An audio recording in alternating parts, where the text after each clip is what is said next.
All right, let's get into it. Looks like we're going to have some back and forth between the defense and the Commonwealth. Here we go. Now opening ABC.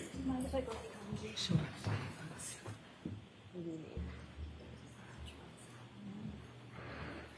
Thank you.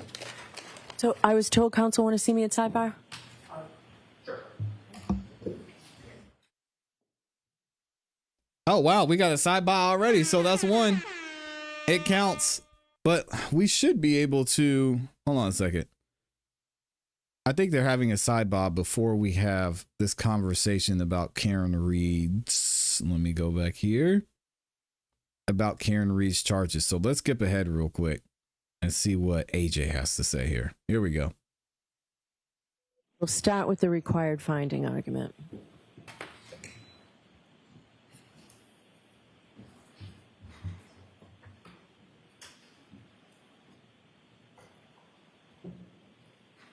So I'll hear you whenever you're ready, Mr. Jackson. Thank you, Your Honor. Sure. Thank you, Your Honor. What's up, Cuppa? This morning, motion for required finding of not guilty under Massachusetts Rule of Criminal Procedure 25A. I think that's before the court. My comments will be relatively brief, but it's important, and the points that I'm going to make in the next couple of seconds or next couple of minutes are equally important. It comes down to the following. The Commonwealth has simply not proven, even in a light most favorable to them, that there was a collision on January 29th, 2022 at 34 Fairview in Canton, Massachusetts. There was no collision proven to have occurred. There was no eyewitness presented. There was no video evidence, no audio evidence, no evidence in the form of physical evidence at the scene by searches that were done by officers on the morning of January 29th, 2022. The Commonwealth, through suspect experts based on circumstantial technical data, only sought to prove a backing event, and that's important. They sought to prove that at 34 Fairview, the SUV went backward. They did not prove, and every single one of their experts was asked this question, they did not prove that there was actually a collision associated with that backing event. At all. The Commonwealth experts said at best that the car went in reverse, and it was suspect whether it went in reverse at 34 Fairview or some other place, time, or date. The Commonwealth also put on an expert who said that she found no injuries, none, mind you, indicative of a vehicle strike on John O'Keefe's body. And she, Dr. Irini Scordibello, was arguably their most important witness. Yep. The Commonwealth cannot and did not say or prove a collision at a particular time, a collision at a particular place, a collision with a particular person, or that a collision even occurred on January 29th, 2022 at or around or at or after 12:30 in the morning. Their own expert, I think it was yesterday, if not the day before yesterday, was asked on examination by Mr. Alessi, can you tell us the particulars of the collision, pardon me, as you suggested in your testimony? And his answer was, there's simply not enough evidence. He was asked specifically, why didn't you try to recreate the circumstances, the force impact? That's what you do, sir. You're a biomechanic expert. Recreate it for us. And he said, there's not enough evidence. Crazy work. God. There is evidence, however, that Brian Higgins and Brian Albert were sparring at 34 Fairview. There is evidence, however, that that was just minutes, not hours, not days, minutes before John O'Keefe ultimately met his fate at 34 Fairview.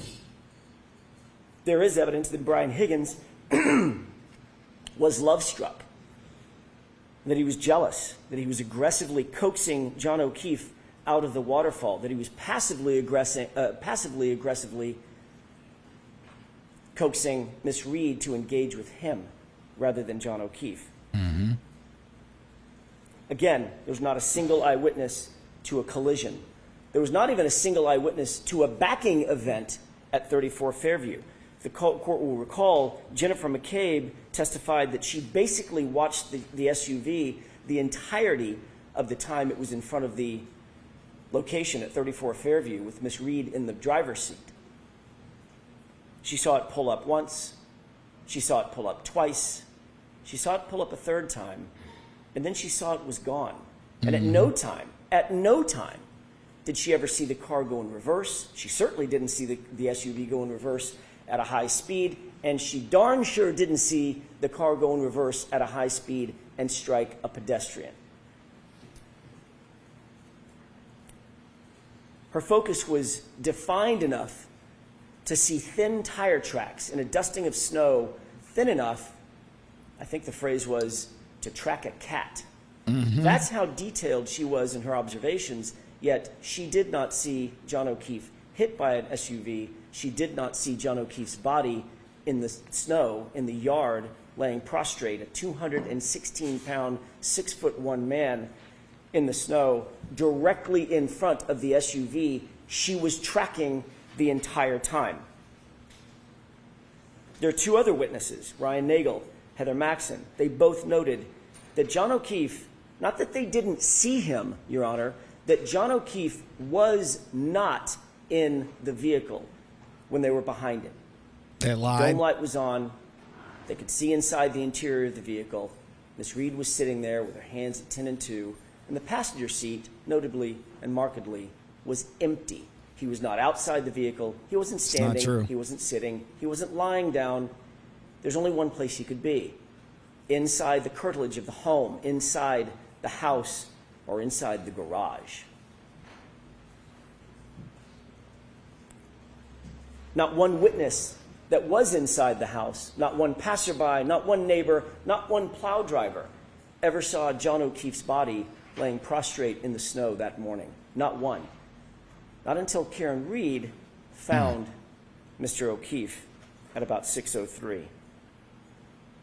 Yep. And again, the Commonwealth's chief medical expert, Dr. Scortibello, their medical examiner, who's the only person that the court heard from or will ever hear from who actually investigated John O'Keefe's physical body. The only person to have physical access to John O'Keefe testified he did not have any injuries consistent with being struck by a vehicle. None. But she did indicate that the injuries, as did the firefighters, the first responders, indicate that he had injuries consistent with a physical altercation. Yep. And certainly,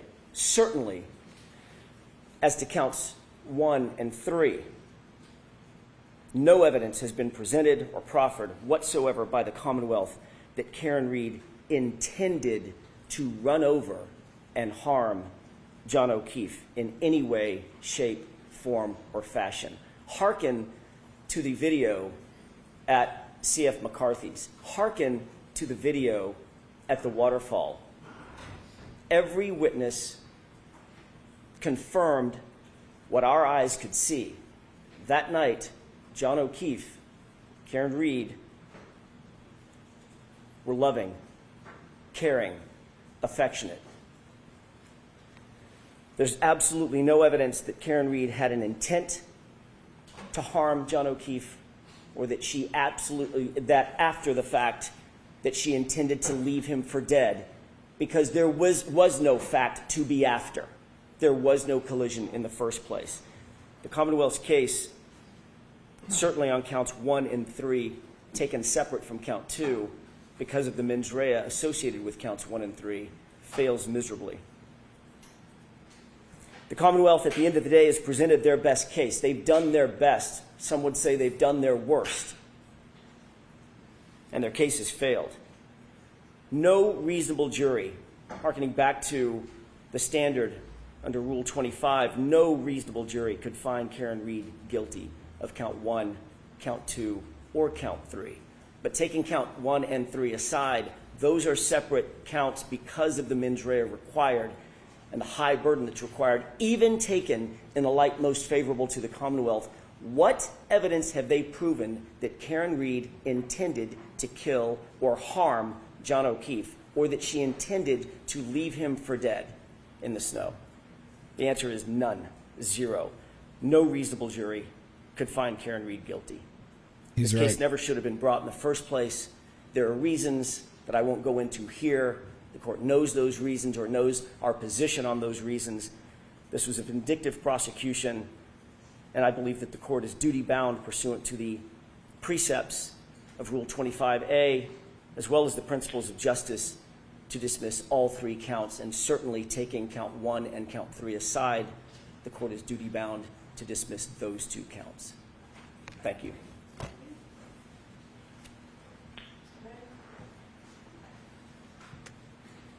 He makes a lot of great points. A lot. In a light most favorable to the Commonwealth, the first issue the court should look to is intoxication. The Okay. reasonable fact finder would find that the defendant was in fact intoxicated. Based on the serum conversion,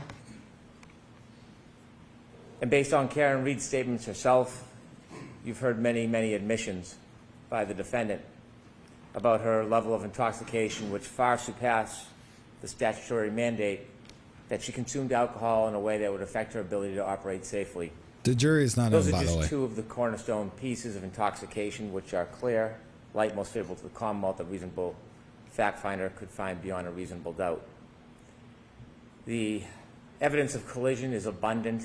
I do not want to go through an entire closing argument or Where? rhetoric, but suffice to say there are taillight fragments from the defendant's own Lexus, from her shattered right taillight, that are found in Mr. O'Keefe's clothes. Mr. O'Keefe is left at the very spot where she expects to find him, according to her statements, where her car does a backing maneuver at least 24 miles per hour. He is left with injuries on his arm consistent with the damage to her Lexus right rear taillight. Stop the cab. Nope. The scientific data is substantial. Telestream data, Apple Healthcare data, battery temperature data. And again, Ms. Reed's statements herself about clipping, hitting. The evidence of a collision in this case is overwhelming. It is a public way. Lieutenant Gallagher told us about Fairview as being a public way. And so as to the operating under the influence of alcohol manslaughter, the conduct of driving in that forward and backing maneuver after being intoxicated meets clearly the standard for OUI manslaughter. Regarding second-degree murder, as highlighted in my opening statement, the defendant engaged in intentional conduct that was her maneuver of driving forward, stopping, and then driving back to Mr. O'Keefe on January 29, 2022. Under the conditions at night after being intoxicated, that conduct was intentional, and any reasonable person could find that her conduct that night created a plain and strong likelihood of death. There is no predicate of intending to kill or even intending to hit. There is clearly a plain and strong likelihood of death driving a 6,000-pound SUV forward and then back. In addition to state of mind, again, Did she hit the John, defendant though? tells us herself. Through firefighter Becker, they're arguing, they're upset. We see the text messages, evidence of attempted breakup, and we hear the words of Karen Reed when she leaves numerous voicemails that night, and you can hear her voice. Not a great look. Still didn't. There are statements, I Hey, do John. not want to go through a summary of all of them, but statements from the defendant herself where she acknowledges an injury to Mr. O'Keefe. She's the last one with him, where to find him, and her hypothesis is about hitting and clipping him. As to leaving the scene, again, the defendant tells us that when she leaves, he doesn't look mortally wounded. She leaves him makes dozens and dozens of calls, but never goes back to help him and leaves him to die. Because she didn't And we know heard where he from Dr. was. Wolf about the life-saving procedures that could have been initiated. The chance of survival was never given to John O'Keefe. All of those facts suffice under Lattimore, a light most favorable to the government, that a reasonable fact finder would find beyond a reasonable doubt, or could find beyond a reasonable doubt, each and every element of each and every one of these charges. It's not going to be granted. So the motion is denied as to all three indictments. There you go. On the other topic that we were discussing at sidebar, I don't need to hear argument on that right now, Ms. Giannetti. I'd prefer to get started. I would like you and Mr. Brennan to talk to see about proposal. So are we ready to bring the jury in? I did not ask you at sidebar. Are you ready for this witness, Mr. Brennan? Mr. I'm ready. Okay, so, Thank you. all right, so we'll bring the jury in. That will take 5 minutes, Paul? All right, so we'll take the recess. All right, so here we go. There it is. Motion denied. Obviously. Here's my thing. We heard two different sides, and I think this is going to resonate with the jury. We heard the defense saying there's nothing, even from their experts, even from the Commonwealth Medical Examiner, that shows that John O'Keefe was hit by this car, that John O'Keefe was hit by Karen Reed. It's not against the law to have a broken taillight. She didn't do anything wrong there. I mean, you can get a ticket for it. And backing up at a certain speed, those do not prove that she was the one that hit John O'Keefe. We don't have evidence to that. The medical examiner says that she doesn't see anything that would make her believe that he was hit by a car. The reconstructionist didn't give us a clear picture of how that could have happened, other than his hypothesis of maybe he was standing here and holding a glass, or he could have thrown the glass at the taillight and broke it. We don't know. There's nothing definitive there because the burden of proof is on the Commonwealth. Then you have on the Commonwealth side, and they're basically saying, oh, well, because John was laying on the ground, Karen thought he would find him there, and he had pieces of broken taillight on his body or on his person, then that means he was hit by Karen Reed. I'm not buying it. It's just not enough. And there's too much reasonable doubt as to what happened to John. There's a lot. And I think the jury's going to see that in this case. Let me know what y'all think about it in the comments in the chat.